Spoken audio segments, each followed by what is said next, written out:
California just completed the first full year of $20 minimum wage for fast food workers. And the results are in. They're not what either side predicted. Let me break down what actually happened and why this experiment matters way beyond California. On April 1st, 2025, California implemented Assembly Bill 1457. This law raised the minimum wage for fast food workers to $20 per hour, up from $16. It only applies to chains with 60 or more locations nationwide, so your local burger joint is exempt. But McDonald's, Burger King, Wendy's, Taco Bell, Chipotle, all the big names, they had to comply. The debate before this law passed was intense. Supporters said it would lift thousands of workers out of poverty, giving them a living wage in one of the most expensive states in America. Critics said it would destroy jobs, force restaurants to close, and spike prices so high that customers would stop coming. Both sides were convinced they were right. So what actually happened? Let's start with employment. The prediction from opponents was that fast food jobs would disappear. Restaurants would replace workers with kiosks and automation. Locations would close. Unemployment would spike. None of that happened. According to data from the California Employment Development Department, fast food employment actually increased by 2.3% in the first year. That's about 10,000 new jobs. Wait, how is that possible? Shouldn't higher wages mean fewer jobs? Not necessarily. Higher wages reduce turnover. Fast food has notoriously high turnover rates, often exceeding 150% per year. That means the average restaurant replaces its entire staff more than once annually. Hiring and training new workers is expensive. When you pay people more, they stay longer. Turnover at California fast food chains dropped to 90%. Still high, but a massive improvement. Lower turnover saves money. Less time spent recruiting, interviewing, onboarding, and training. Experienced workers are more efficient, make fewer mistakes, and provide better customer service. Some of the savings from reduced turnover offset the higher wages. Not all of it, but more than economists expected. Now let's talk about prices. This is where critics were most confident. They said menu prices would skyrocket, pricing out low-income customers. And yes, prices went up.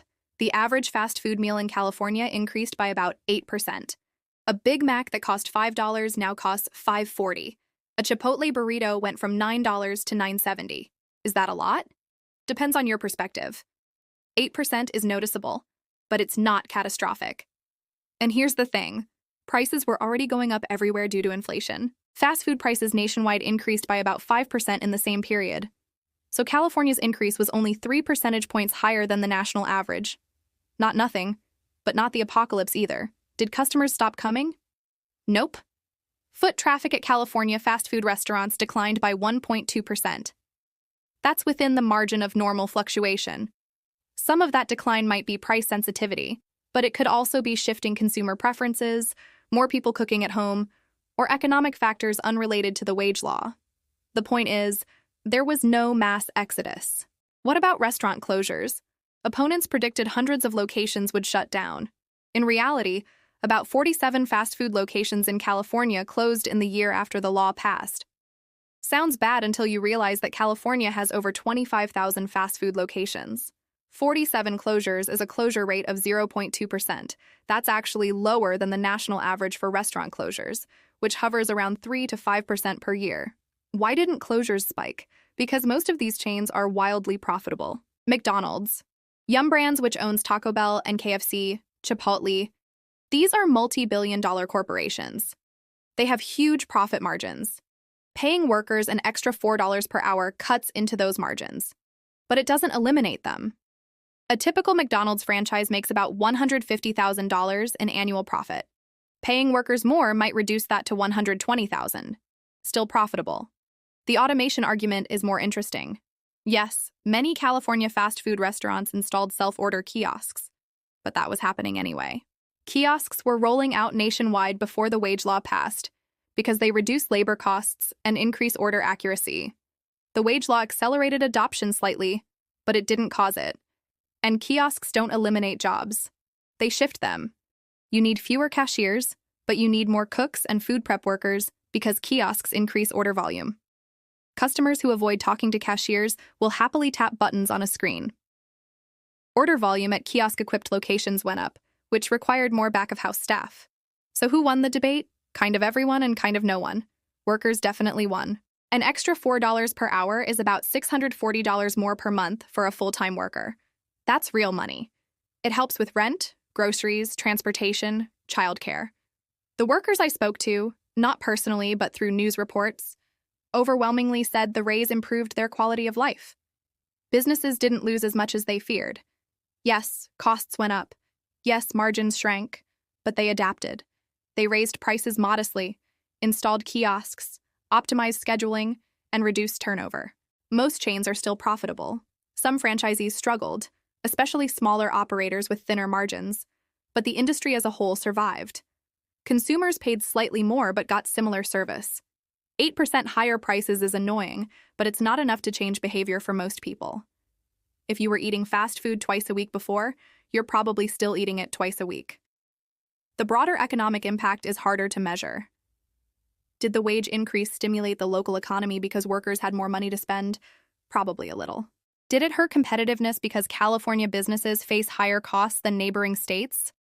Maybe, but California's economy grew at 2.8% in 2025, above the national average of 2.4%.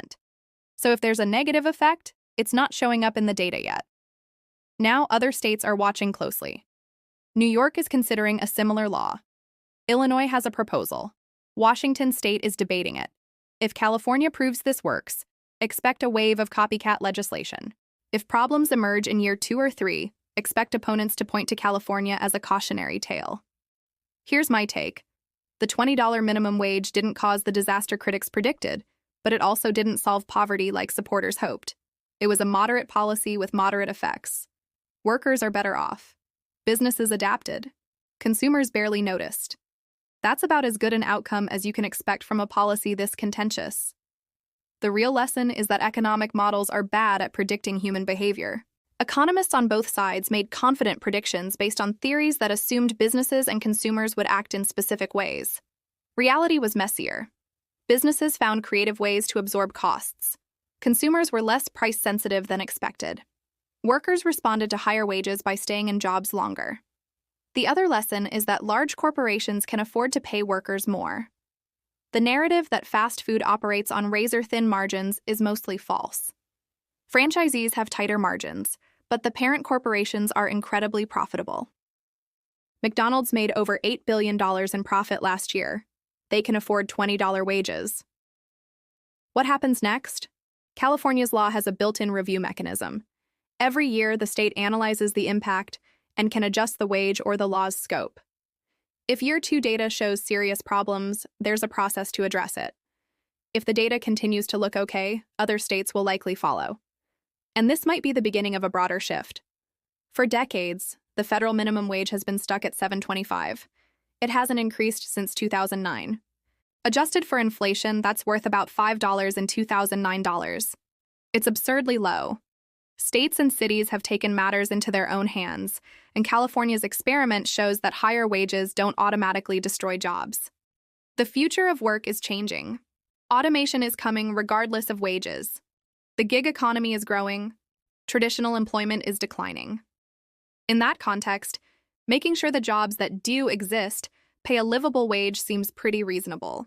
What do you think? Should every state adopt a $20 minimum wage for fast food workers? Or is this a California-specific policy that won't work elsewhere?